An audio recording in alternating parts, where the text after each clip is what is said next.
She was sitting at the dinner table, surrounded by her family. Laughter, overlapping conversations, someone telling a funny story. She smiled at the right moment, agreed when expected, but inside she was completely absent. Not out of sadness, not out of anger, just empty, as if she were watching that scene through glass. And then came the thought that always comes back. I'll never be able to explain this to anyone. There's something no one teaches you about living. There's a difference between being present and really being there. Most people go through life without ever realizing this distinction. They are in conversations, appointments, relationships. They are physically present, functioning, responding. But something in them never really wakes up. And that's okay. Life happens like this for most people. But for some people, it doesn't. For about 1%, and this is not poetic exaggeration, it is clinical and philosophical observation. There is a different consciousness at work. It's not intelligence. It's not emotional sensitivity in the common sense. It's something older, heavier. Carl Jung called it contact with the collective unconscious. Kierkegaard described it as the anguish of those who live conscious of their own freedom. Heidegger named it authenticity, the awakening to one's own being in the face of finitude. But none of these names fully captures what it means to carry this, because it is not a concept. It is a feeling. It is the weight of perceiving layers of reality that others pass through without seeing. It is sensing the falseness of a conversation even before the words are spoken. It is knowing that someone is lying, not because of the facts, but because of the energetic dissonance between what they say and what they are. It is walking into a room and sensing the emotional climate as one senses temperature. And it is above all the brutal loneliness of never being able to translate this into language that makes sense to those who do not live this way. If you recognize yourself in this, you already know. It is not paranoia. It is not overthinking. It is not emotional fragility. It's the opposite. It's an antenna tuned to a frequency that most people have turned off or never had access to. And that antenna picks up everything, the unspoken, the repressed, what's hidden behind a polite smile. And you carry that alone because trying to explain it sounds like madness, like arrogance, or like unnecessary drama. But here's the truth that no one talks about. This awareness is not random. It doesn't appear by chance. Jung said that certain people are born with a psychic mission, not in a cheap mystical sense, but in the sense that their internal structure forces them to face what most people avoid. They can't live on the surface, not because they chose to be deep, but because something inside them refuses to accept social theater as the ultimate reality. And that changes everything. It changes how you relate to others. It changes how you are perceived. Above all, it changes the kind of loneliness you experience. Because it is not the loneliness of someone who is alone. It is the loneliness of someone who is surrounded and yet completely isolated. Of someone who speaks the same language as others, but at a frequency that no one can fully tune into. And perhaps the most disturbing part is this: you can't turn it off. You can't pretend you don't see it. You can't go back to comfortable unconsciousness. Because once you awaken to this layer of existence, it becomes your permanent reality. And with it comes a question that never leaves your mind. Why me? Why do I carry this? The first thing you notice, usually as a child, is that you feel things that no one around you seems to feel. And these aren't vague feelings. They are specific, almost tactile perceptions. You walk into a room and know that your parents have been fighting, even though they are smiling. You talk to someone and sense that something is wrong, even though they insist that everything is fine. You watch an adult interacting with another and notice the tension, the envy, the fear, all invisible to those around you. At first, you try to share this. You say, "So-and-so is sad." And they reply, "No, he's fine, you're imagining things." You insist. And little by little, you learn that it's useless, because what you perceive has no material proof. It doesn't show up in what people say. It shows up in how they say it. In the pause, in the look, in the micro-expression that lasts half a second. And since no one else notices, you begin to doubt yourself. Is it me? Am I making it up? But then something happens that changes everything. You prove yourself right. Days, weeks, months later, what you felt is confirmed. The couple you knew was in crisis breaks up. The person you felt was lying is exposed.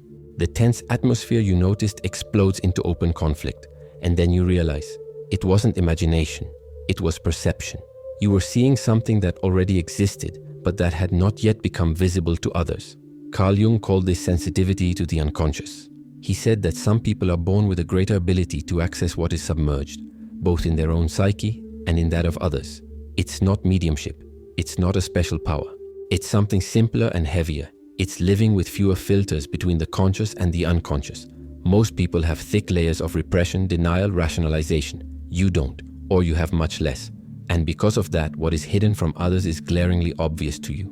This comes at a huge cost, because it means you are always perceiving more than you should. You are always carrying emotional information that you did not ask to receive. You go to a family lunch and leave exhausted, not because you talked a lot, but because you absorbed your mother's silent frustration, your father's disguised anxiety, the unresolved jealousy between siblings, and no one talked about any of it. But you felt it, and you carried it. And worst of all, no one validates it. When you say you're tired, they ask you, but tired of what? You just sat there talking. How can you explain that being present that way, noticing everything that no one says, feeling all the underground emotional currents, is more exhausting than any physical effort? How can you put into words the weight of carrying the unspoken words of everyone around you? Jung said that this burden is not accidental. He believed that certain people are in some way designated to be bearers of consciousness, not because they are superior, but because their psychic structure forces them to see what the collective prefers to ignore. They are like involuntary sentinels, recording everything that the group represses. And that is not comfortable. It is heavy. It is lonely. Because while everyone around you lives on the surface, you are always a few meters below, where the pressure is greater and breathing is more difficult.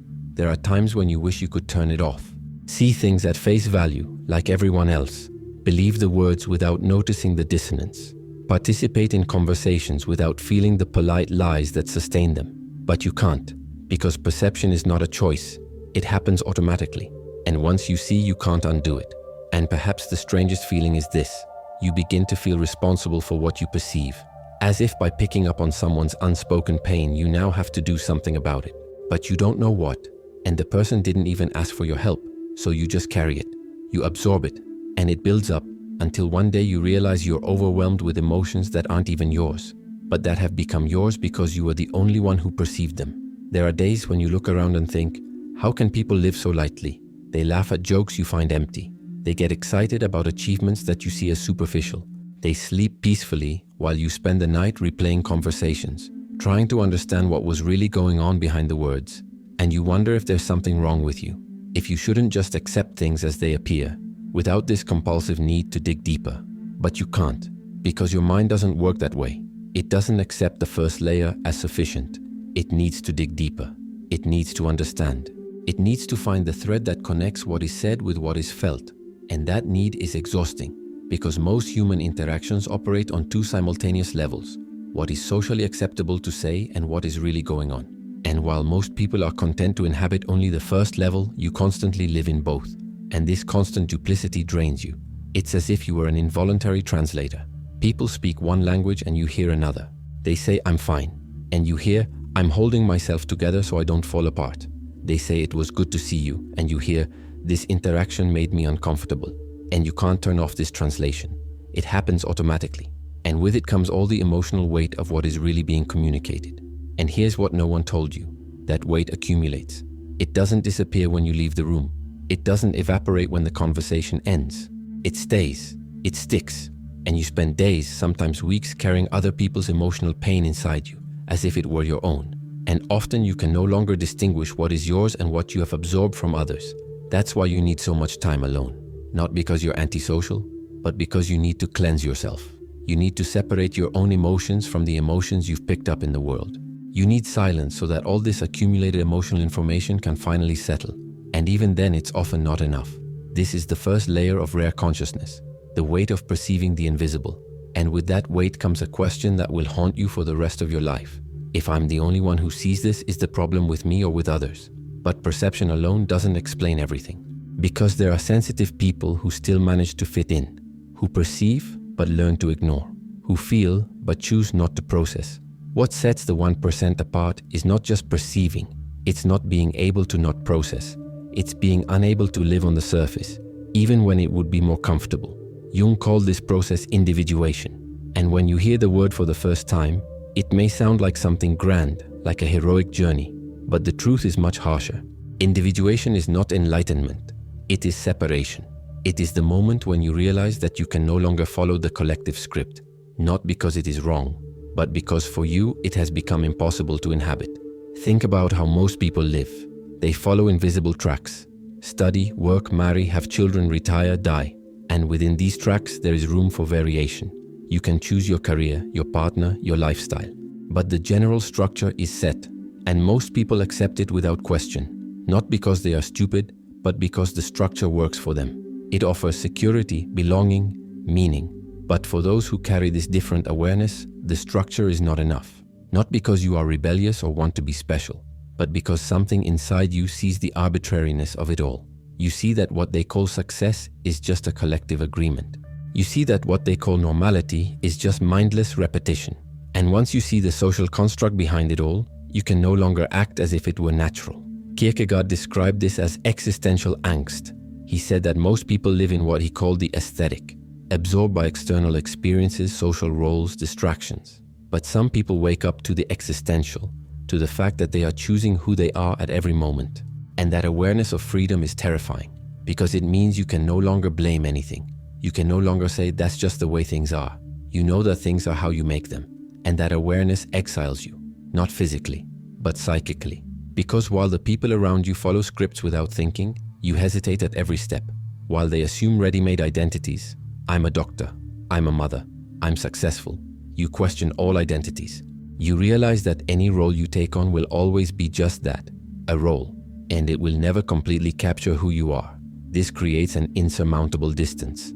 You are in the same rooms, having the same conversations, in the same relationships. But internally, you are somewhere else. You are observing, questioning, feeling the weight of every choice, every word, every act as if it were a profound moral decision, while others do all of this on autopilot. And the hardest part? You can't go back. There is no turn-off consciousness button. Once you see the matrix, you can no longer naively believe in it.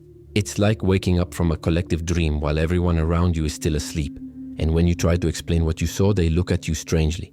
Because to them, you are complicating something simple. You are creating problems where none exist. You're refusing to be happy, but you're not refusing. You're being honest. And that honesty comes at a price. Exile. Not because someone kicked you out, but because you can no longer pretend to belong to a world whose rules you see as arbitrary. Heidegger called this authenticity.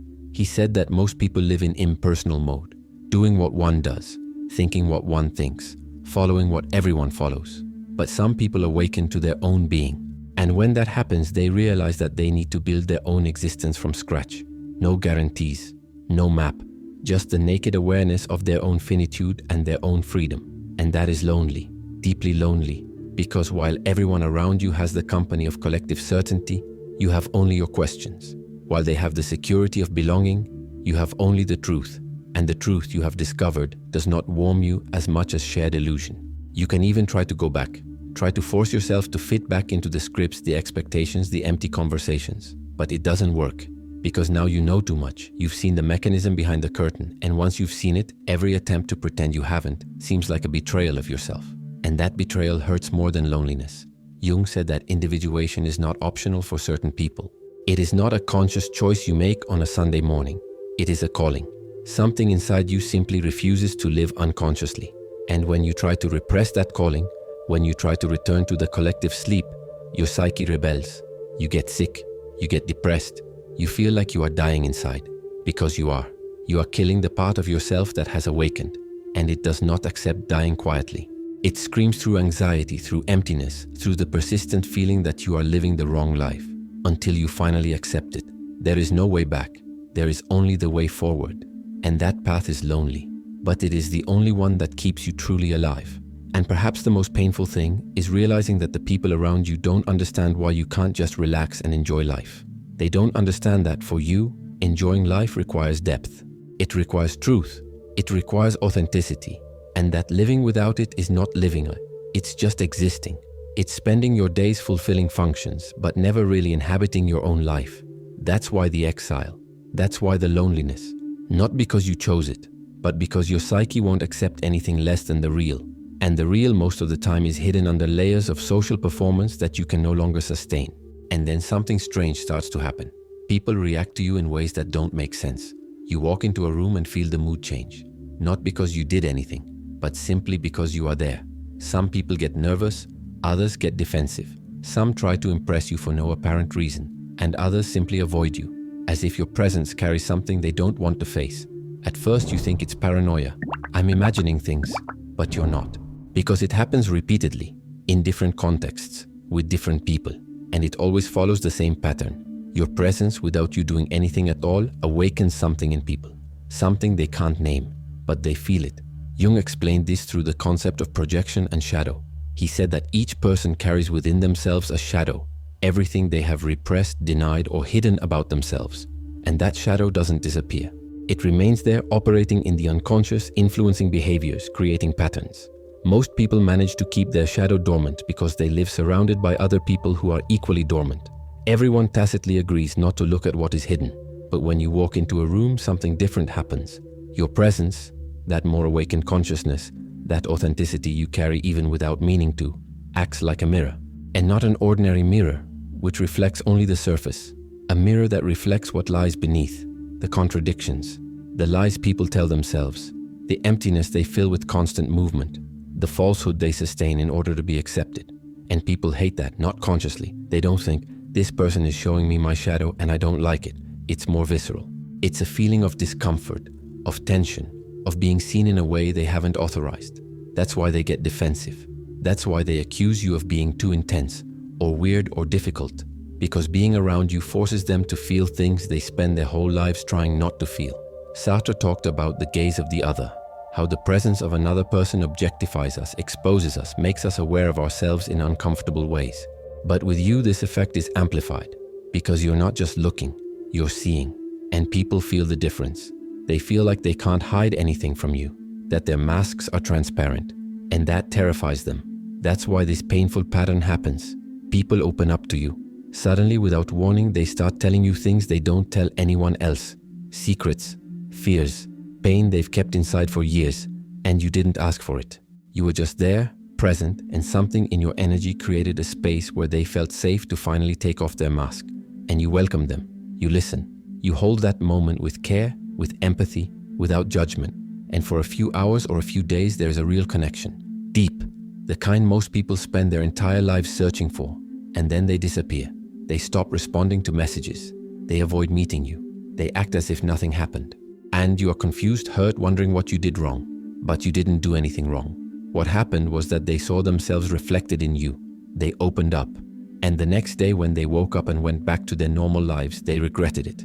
Because that vulnerability, that naked truth they shared, now lives in you. And seeing you is seeing that moment. It's remembering what they revealed. It's confronting again everything they'd rather keep buried. Jung called this projection collapse. When someone projects an image onto you, this person will understand me, will save me, will complete me, and then realizes that you are only human, only real. The projection collapses. And with it, often the relationship goes. Not because you've changed, but because they finally saw you as you are, a mirror, and not as they wanted you to be, a solution. And here's the cruelest part. You can't stop being that mirror. You can't turn off that ability to reflect people's truth back to them. It's automatic. It's part of how you exist in the world. And that means you're going to keep scaring people. You're going to keep being too much. You will continue to create deep connections that disappear without explanation. And there are days when this weighs so heavily that you wish you could be more superficial, lighter, easier to be around. You wish you didn't see so much, didn't reflect so much, just existed without causing all this involuntary discomfort in the people around you. But you can't, because being a mirror is not a skill you developed. It's a consequence of who you've become, of how much truth you carry within you. And truth always bothers those who still live in illusions. The strangest thing is that you never know when it's going to happen. You may be having a completely mundane conversation about the weather or work, and suddenly the person breaks down. They start talking about their marriage falling apart, about the depression they hide from everyone, about the emptiness they feel but never admit. And you weren't even trying to go deep, you were just being yourself. But your presence opened a door that they keep locked to everyone else. And then you carry that confession, that pain. Even if the person disappears from your life, you still remember. You still feel it. Because you didn't just hear the words, you felt their weight. And now that weight is yours too. That's why you're so selective about who you let into your life. Because you know that every connection you make has consequences. That you will absorb part of that person. That you will become the repository of truths that they cannot bear alone. And that probably, when they can no longer bear the reflection that you represent, they will leave you. And you will be left with their pain and your own loneliness. You tried to explain this to someone once. You tried to describe what it's like to be this involuntary mirror. What it's like to have people constantly projecting things onto you that you didn't offer. what it's like to be repeatedly abandoned, not for who you are, but for who they saw when they looked at you. But the person doesn't understand. They think you're being dramatic, that you're playing the victim, that you're making up problems. And you realize that even the experience of being a mirror, is something you can't share. Because to understand, the person would have to have already lived through it. And those who live through it don't need an explanation. So you return to silence, to the acceptance that this is yet another aspect of your existence that you will carry alone. And perhaps the hardest thing to accept is this: you will never belong. Not completely. Not in the way other people belong. They have their groups, their tribes, their places where they feel at home. You only have moments, flashes of connection, conversations that make sense. People who, for a few moments, seem to speak the same language, but it never lasts. And you always return to that familiar place, alone, even when surrounded. Heidegger made an important distinction between being in the crowd and being with others. Most people are in the crowd, physically present, socially integrated, but fundamentally lost in the mass. They exist in what Heidegger called the impersonal, the mode of being where you do what everyone else does, think what everyone else thinks, feel what everyone else feels. And in this mode, you are never alone, but you are also never truly present. You are just another face in the crowd. But some people awaken to their own being, and when that happens, they step out of the crowd, not physically, but ontologically, at the most fundamental level of existence. They can no longer dissolve their individuality into the collective. They can no longer lose themselves in we, in everyone, in that's how it's done. They exist as separate individuals, conscious, lonely. And this is not just emotional loneliness, it is existential loneliness. It is the realization that deep down, you are radically alone in your experience of existing. People may be by your side, they may even love you, but they will never inhabit your consciousness. They will never feel the world exactly as you feel it. They will never carry the weight that you carry. Nietzsche wrote about this when he spoke of free spirits. He said that freedom has a price, and that price is loneliness, because the more free you become from social conditioning, collective expectations, and comforting illusions, the further you become from the people who still live within them. You may be physically present, but spiritually you are elsewhere, in another dimension of existence. And people sense this. They sense that you are not completely there. That part of you is always observing, questioning, processing, that you never give yourself completely to the moment the way they do, and this creates an invisible barrier. You are close, but unreachable, present, but distant, and no matter how hard you try, you cannot cross that barrier, because it is not physical, it is ontological. You've tried to belong, God knows you've tried. You went to parties, you participated in conversations, you laughed at jokes, you agreed when expected, but you always had that feeling of playing a role, of following a script that wasn't written for you. And at the end of the night, when you went home, you felt an even greater emptiness, because you had spent hours pretending to be someone you're not. And that didn't bring you closer to anyone. It only distanced you from yourself. And maybe it's time to stop trying, to accept that your place in the world is not within groups, but between them. You are not part of the tribe, but an observer of tribes. And that's not a flaw. It's not a sign that you're incomplete or inadequate. It's simply how your existence is organized. But accepting this is one of the hardest things you'll ever do, because the need to belong is deeply human. It's programmed into us. For millennia, belonging to the tribe meant survival. Being expelled meant death. And even though you know rationally that you won't die from being alone, something primitive inside you still feels exile as an existential threat. That's why it hurts so much. That's why you spend sleepless nights wondering what's wrong with you. That's why there's that constant urge to explain yourself, to make people understand, to finally find someone who sees you completely and still stays. And maybe that person exists. Maybe there are others like you navigating the same loneliness, carrying the same awareness. And when two spirits like this meet, something extraordinary happens. It's not just connection, it's recognition. It's the feeling of finally being at home inside another person, of not having to explain, of not having to translate, of simply being seen and understood. But these encounters are rare, extremely rare, and most of the time, you will be alone. And you need to learn to inhabit that loneliness without destroying yourself. You need to transform it from punishment into sanctuary, from emptiness into sacred space where you can finally breathe without performing. And if you've made it this far in this video, you probably already know that this isn't theory. This is your life. And maybe you're looking for something to help you integrate this awareness, to transform this weight into power. I've created a 5-minute method called the White Rabbit Codes, a daily process of shadow integration and reconnection with your essence. It's not magic, it's structure. It's a path for those who carry too much depth and need to learn how to anchor it without losing themselves. The link is in the description. But stay here, because we're not done yet. Because the truth is that not belonging is not a defect. It's design.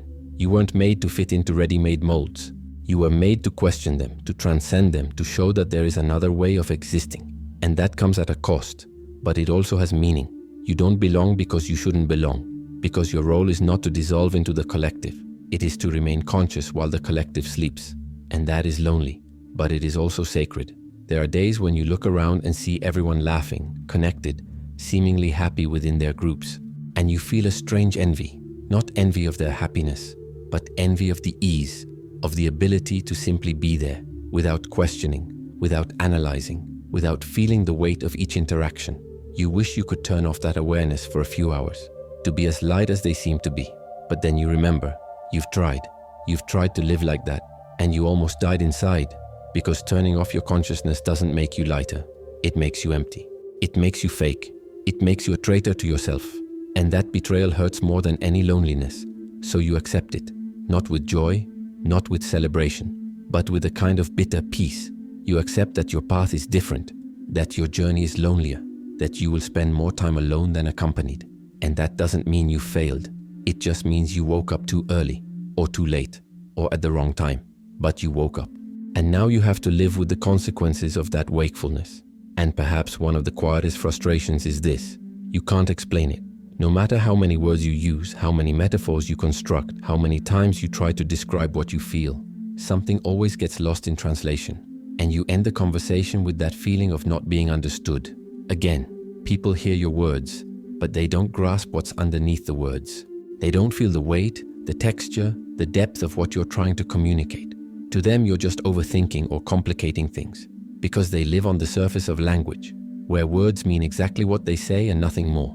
But you live on another layer, a layer where words are just symbols pointing to something bigger, more complex, impossible to capture completely. You use the word loneliness and you're talking about an existential abyss. They hear loneliness and think about being alone on a Saturday night. You say tiredness and you're describing spiritual exhaustion. They hear tiredness and suggest you get more sleep. Wittgenstein said that the limits of my language are the limits of my world. And for you, that's a prison, because your world is bigger, deeper, more complex than ordinary language can map. And every time you try to translate it, you feel the frustration of seeing something vast being squeezed into words too small to contain it. But it's not just about words, it's about frequency. You operate on an emotional and psychic frequency that most people don't tune into. You notice nuances, layers, contradictions, paradoxes. You see that two seemingly opposite things can be true at the same time. You feel that a person can be telling the truth and lying simultaneously, being honest about the facts but dishonest about the emotions. And when you try to explain this, people look at you as if you were inventing complexity where it doesn't exist, as if you were creating drama. But you're not creating anything, you're just seeing. And what you see is always more elaborate than what they see.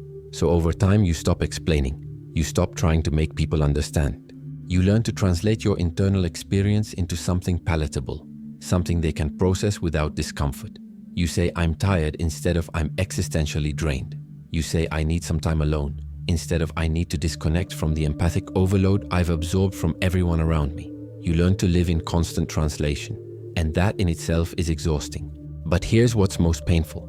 Sometimes when you finally find someone who seems to understand, who seems to operate on the same frequency, you open up completely. You show all the complexity you normally hide, all the depth you usually translate, and for a moment you feel relief. Finally, someone who sees me.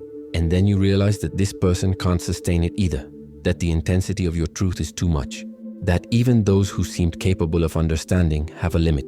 And you return to silence, to the loneliness of non-communication, to the realization that perhaps you will always carry parts of yourself that will never be completely seen by anyone. And this is not melodrama. It's not self-pity. It's just the reality of existing in a layer of consciousness that common human language was not made to express. Jung knew this. That's why he worked so much with symbols, myths, dreams, forms of communication that transcend the literal word and touch the unconscious directly. But you don't live in a world of symbols. You live in a world of literal conversations, of superficial communication, of how was your day and is everything okay? And within that world you are a stranger, speaking a language that sounds familiar but carries meanings that no one else seems to grasp.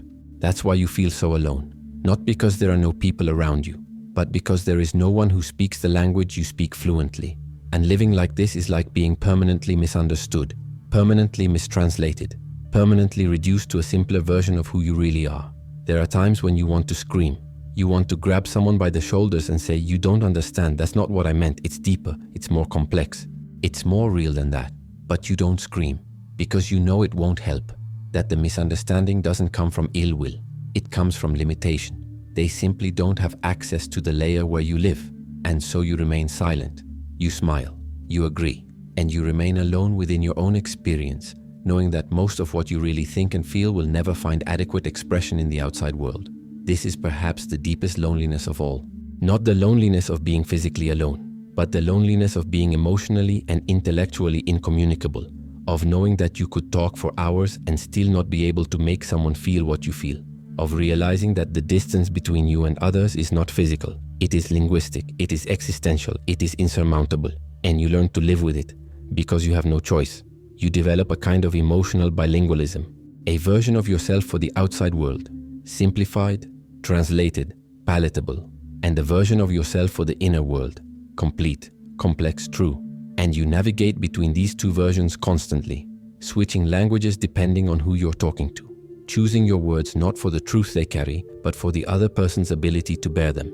And sometimes you ask yourself, who am I really? Am I the complex version I live internally? Or am I the simplified version I show to the world? And the answer is disturbing.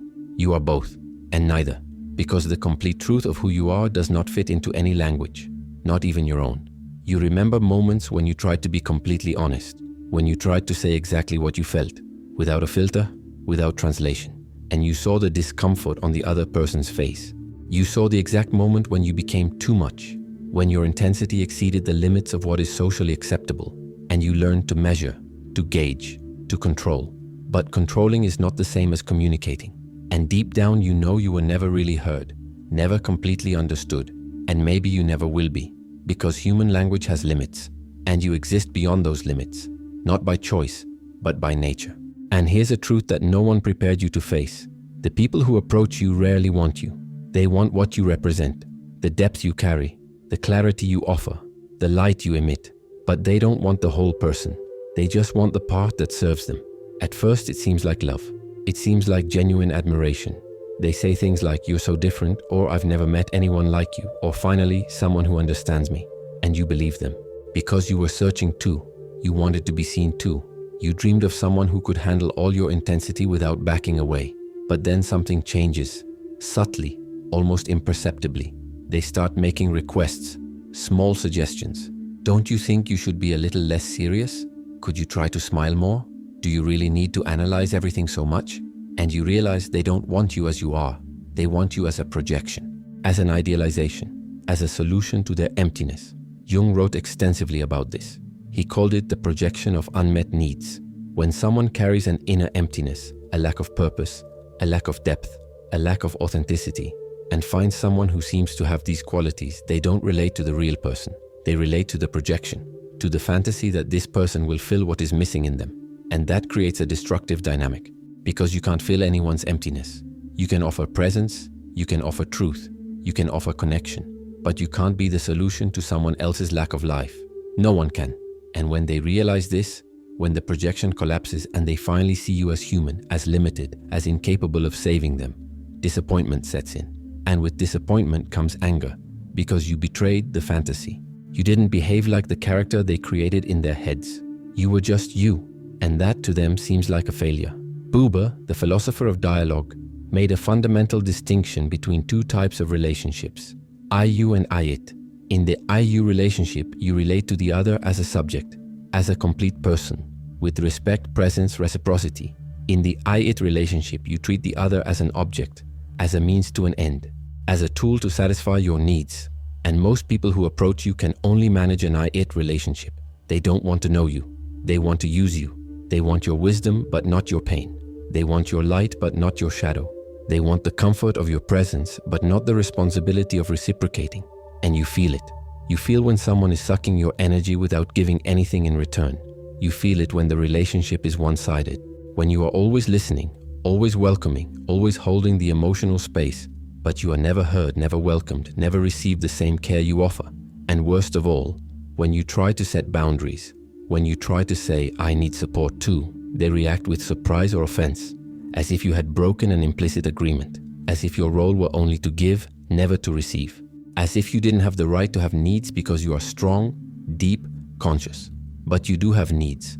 You also get tired. You also need someone who sees you, who supports you, who allows you to rest. But these people don't show up. Or when they do show up, they don't stay. Because true reciprocity is rare. And people capable of IU relationships are even rarer. So you learn to protect yourself. You learn to recognize the signs. When someone idealizes you too much in the beginning, when someone puts you on a pedestal, when someone acts as if you are the answer to all their problems, you know that this is not love. It is projection. And projection always collapses. It always hurts. It always leaves you alone again. And perhaps the most painful part is this. You begin to distrust every approach because you've been used so many times that you can no longer believe it when someone says they want you. You ask yourself, does this person want me? Or do they want what I can do for them? And most of the time, the answer is the latter. That's why you isolate yourself. Not because you hate people, but because you're tired of being treated like a resource, like an unpaid therapist, like an improvised guru, like a repository for other people's problems. You want to be seen as a person, as someone who also bleeds, also doubts, also needs. But no one seems able to see you that way, and so you accept it. Maybe most of your connections will be superficial. Maybe most of the people who pass through your life will take what they need and leave. Maybe you'll spend your whole life looking for that rare connection, where someone wants you completely, with all your complexity, with all your humanity, and never find it. It's a bitter acceptance, but it's acceptance. And in it, there is a kind of freedom, because you stop waiting, you stop being disappointed, you stop hurting yourself with the pattern that always repeats itself. You simply recognize, this is the reality of those who carry light. Everyone wants a piece, but very few want the whole person. But after all this journey, after realizing the weight you carry, after accepting exile, after recognizing that you will never belong completely, after understanding that most people cannot see you as a whole, there is only one question left. What now? Because you cannot go back. You can't unlearn what you've learned. You can't pretend you don't see what you see. You can't fall asleep again, even if you wanted to. Awareness is irreversible. And with it comes a responsibility that no one asked you to carry, but that is now yours. Kierkegaard had a disturbing phrase. Anxiety is the vertigo of freedom. And that's exactly how you feel. Because now you know. There are no excuses. There is no script. There is no way to blame the world, circumstances, other people. You are free, radically free. And that freedom is terrifying, because freedom means choice, and choice means responsibility. And responsibility means that the life you live, with all its loneliness, with all its intensity, with all its complexity, is the result of your choices. You chose truth over comfort. You chose depth over belonging. You chose to be yourself instead of pretending to be someone else.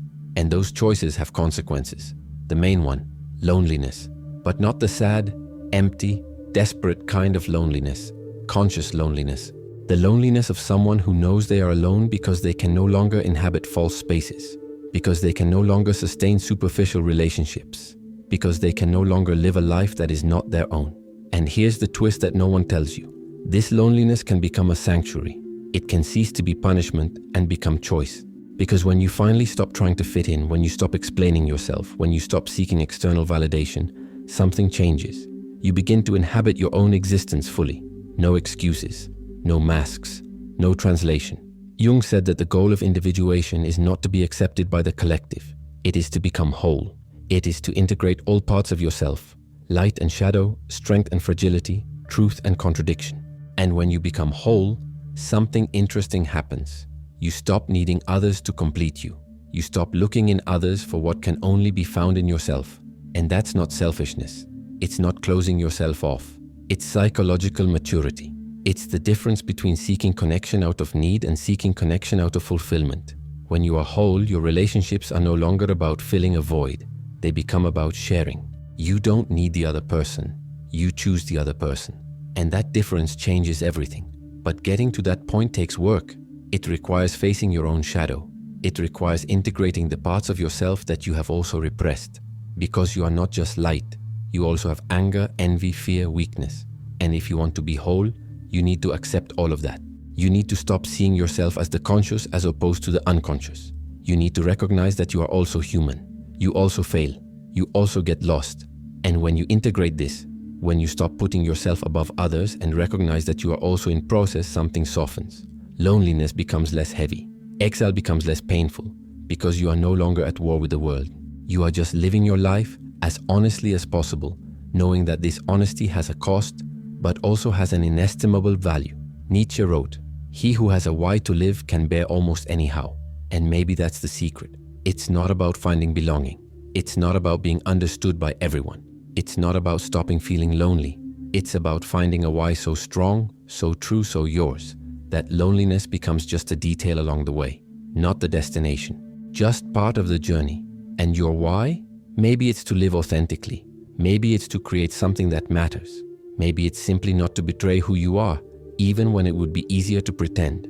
Whatever it is, when you find that reason, everything changes. You will still feel alone. You will still be misunderstood. You will still scare people with your depth, but you will know why it's worth it. And maybe, just maybe, you'll find someone along the way. Someone who also carries that awareness. Someone who also lives at that frequency. And when that happens, you'll recognize it. You won't need words. You won't need explanations. You'll look at each other and know, you too. And in that moment, all the loneliness you've carried will make sense, because it prepared you to recognize what is real when it finally appears. Until then, you carry on. Not because it's easy, but because it's true. And truth, in the end, is the only thing that sustains a life. Everything else, approval, belonging, comfort, is temporary. But the truth of who you are, that remains. That stays with you until the end. And that, in the end, is the only company that really matters. Only 1% carry this awareness. Not because they are better, but because they chose, or were chosen, not to forget. And if you've made it this far, you are one of them. Have you felt different for so long that you no longer remember what it's like to live without this weight? Leave a comment. I want to know if you carry this too. If you've made it this far, you've already taken a step beyond most people. You watch the videos, you reflect on each idea. Remember, success is a decision. The choice is yours. Count on me and follow the white rabbit.